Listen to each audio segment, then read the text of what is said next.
Assalamualaikum warahmatullahi wabarakatuh. Saya F. Tarina, KM 303, mata kuliah Public Speaking and Presentation, akan menjawab ujian akhir semester ganjil 2022-2023. Jelaskan mengenai hal-hal penting yang harus diperhatikan dalam aktivitas public speaking dan presentation meliputi aspek komunikasi verbal, aspek komunikasi nonverbal, aspek artikulasi dan intonasi suara, aspek mengenal audiens, dan aspek lainnya yang terkait.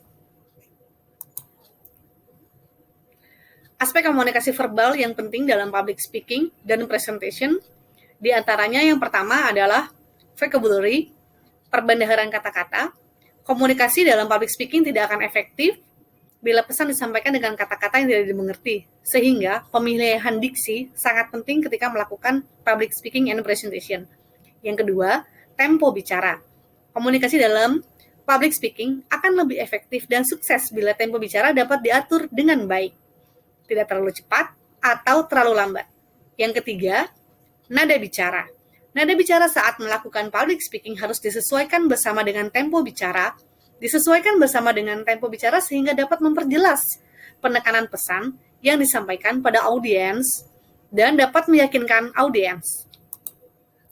Selanjutnya adalah aspek komunikasi nonverbal yang penting dalam public speaking dan presentation, diantaranya meliputi yang pertama, bahasa tubuh atau kinesik. Bahasa tubuh penting dilakukan untuk memperjelas penekanan pesan dalam public speaking. Bahasa tubuh dari postur tubuh, posisi kaki, ekspresi wajah, dan tatapan mata. 2. Sentuhan atau haptics. Sentuhan umumnya dilakukan dalam public speaking agar audiens merasa lebih dekat dengan kita dan sebagai bentuk interaksi pada audiens. Contohnya, sentuhan seperti berjabat tangan, berangkulan, atau memeluk. Yang ketiga, penampilan fisik, busana, karakteristik fisik. Penampilan fisik sangat penting dalam public speaking, karena audiens dapat menilai kualitas kita sebagai public speaker dari penampilan. Contohnya, penampilan fisik yang perlu diperhatikan adalah rambut rapi, busana pakaian rapi, wangi, dan sesuai dengan acara yang sedang berlangsung.